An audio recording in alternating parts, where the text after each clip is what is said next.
तनी सैया जे रही तनी हट के सोती ना हमारा से सट के हमके बताई काहे के हाई पारा तू कैले बाड़ू रनिया लेके आइलो नहीं काहे गोड़ वाली बुनिया हमें कोही के बोलावो जनिया बरनिया लेके आइलो नहीं काहे गोड़ वाली बुनिया हमें कोही के बोलावो जनिया बरनिया।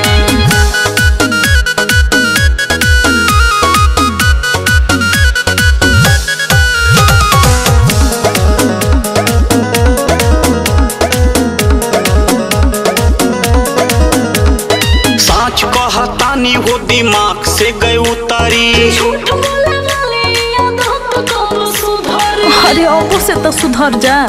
कब सुधरे काम कुछ ज्यादा आज रहल बाजार में जानेला तू बीज रहेला सब दिल के प्यार में। अरे का कहेलू शक में रहेलू काहे के हमरा तू धनिया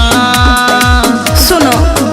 लेके आइलो नहीं काहे गोड़ वाली बुनिया हमें कोही के बोलावो जनिया बरनिया लेके आइलो नहीं काहे गोड़ वाली बुनिया हमें कोही के बोलावो जनिया बरनिया।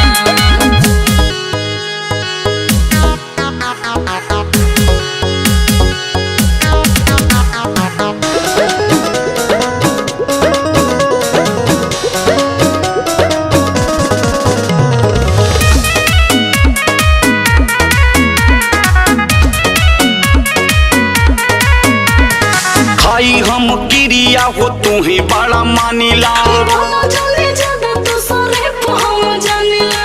तू का हवा हम कुल जानत नहीं बुझला का तू चाहतारू माथा ठोकली दीवार में छोड़ी दा झगड़ा आवा न बजरा ले ले ई तोहरा के कनिया अरे बा खटा लेके आइलो नहीं काहे गोड़ वाले बुनिया हमें कोही के बोलावो जनिया बरनिया लेके आइलो नहीं काहे गोड़ वाले बुनिया हमें कोही के बोलावो जनिया बरनिया। हट तो होने दूर हटो हमरा से।